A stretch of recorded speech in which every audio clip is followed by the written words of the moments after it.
You know how easy it is to not do things?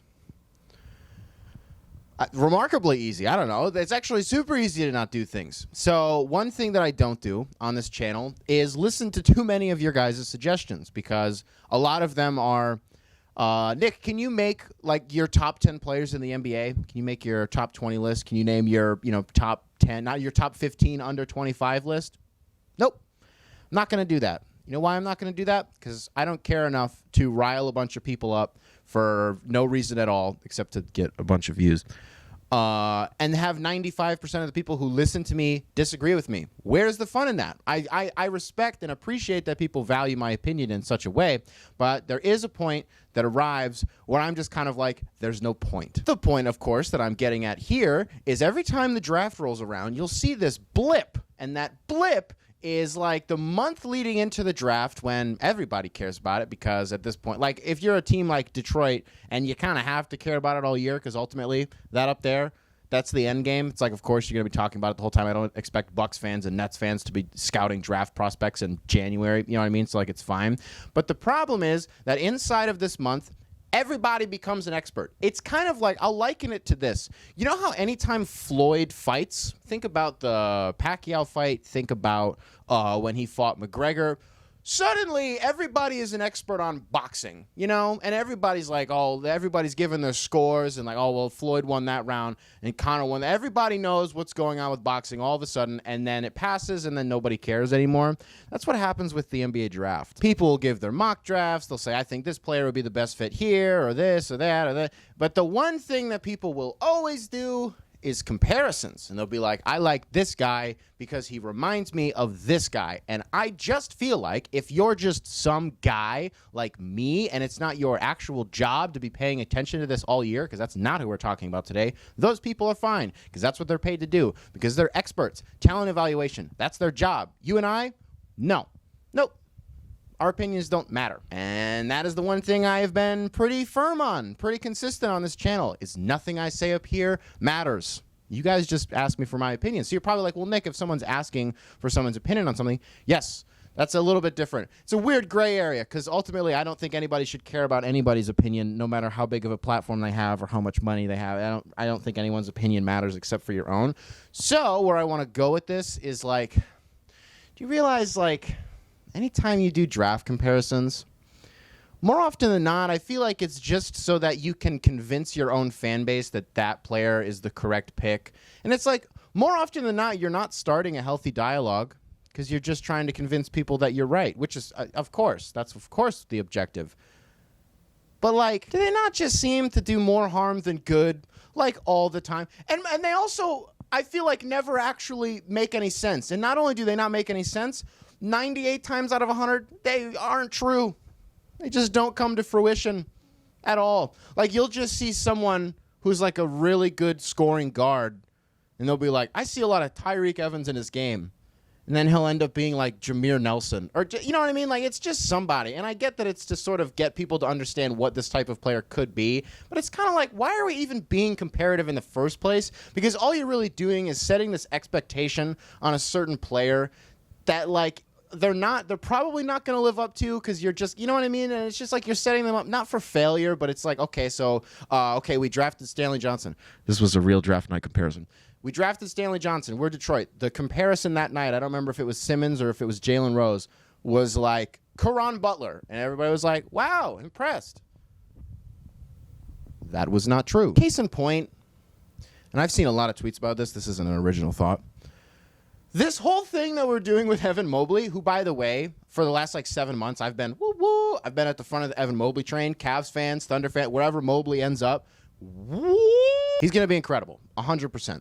But it's like, all these experts keep coming out, and they're like, he's all the best parts of LaMarcus Aldridge and Kevin Durant and Anthony Davis and Chris Bosh coming out of college. And it's like, why is he 3 then? Why is he not number 1?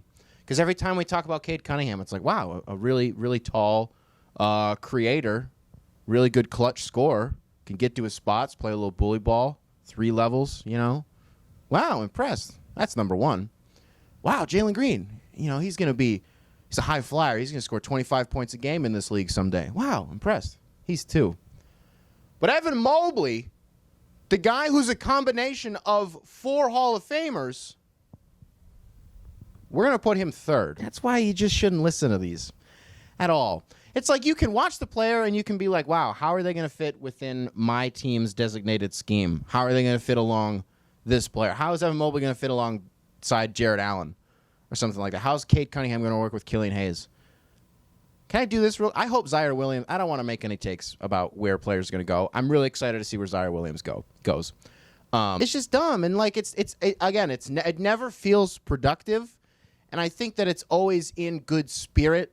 Like again, you're just trying to sell this player, on other people and convince them that they're the right pick at this spot. But it just like I wish we could get to a point where we could just be like. I don't know. Like, any guy who's over 6'5" and can pass and can create is going to be Luka someday. His ceiling is Luka, and he's going to be some generational talent. Or, like, Mobley is, like, the way that maybe we look at centers conventionally now and what their attraction is. That's just, like, he's just the quintessential embodiment of that, which is true. But when you start to liken him to all of these all-time great players, and again, like I think Mobley could be that. I'm just saying I wish we could just say that without having to compare him to champions or MVPs or anything like that. And just so I'm being fair and I am showing that I can be like objective and see the other side of the coin, I think maybe I made a little bit of a hint towards it earlier.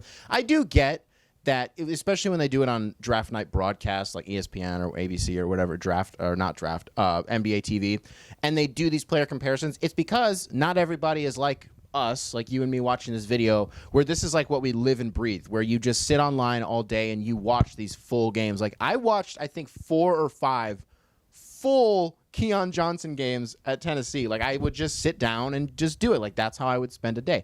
Not everybody can do that because not everybody has the time and not everybody cares. So it's the easiest way to convince somebody who is, if you're a Magic fan and you're like, ooh, who's James Bouknight? And they're like, he's like Zach LaVine and like, I don't know, just some established guard in the league. And you're like, oh, okay, like I can get on board with that. That sounds pretty fun. So I do get it. Like I 100% do. But again, that just goes back to the point that I was making earlier, which I guess is there's some weird contradiction happening here. I can sense that it's happening where I'm talking about how it's fine while simultaneously not being fine. But I'm saying it's fine if you're an expert, but also saying that we should just eliminate it from the game entirely. So it's a weird, I'm trying to find where the healthy middle is. I'm navigating that as this video goes along. I don't know. If I had to pick somewhere to fall on this, if you're like Chad Ford or Jay Billis. Jay Billis is a good example. On lottery night, he had Davion Mitchell at 5 on his big board. No.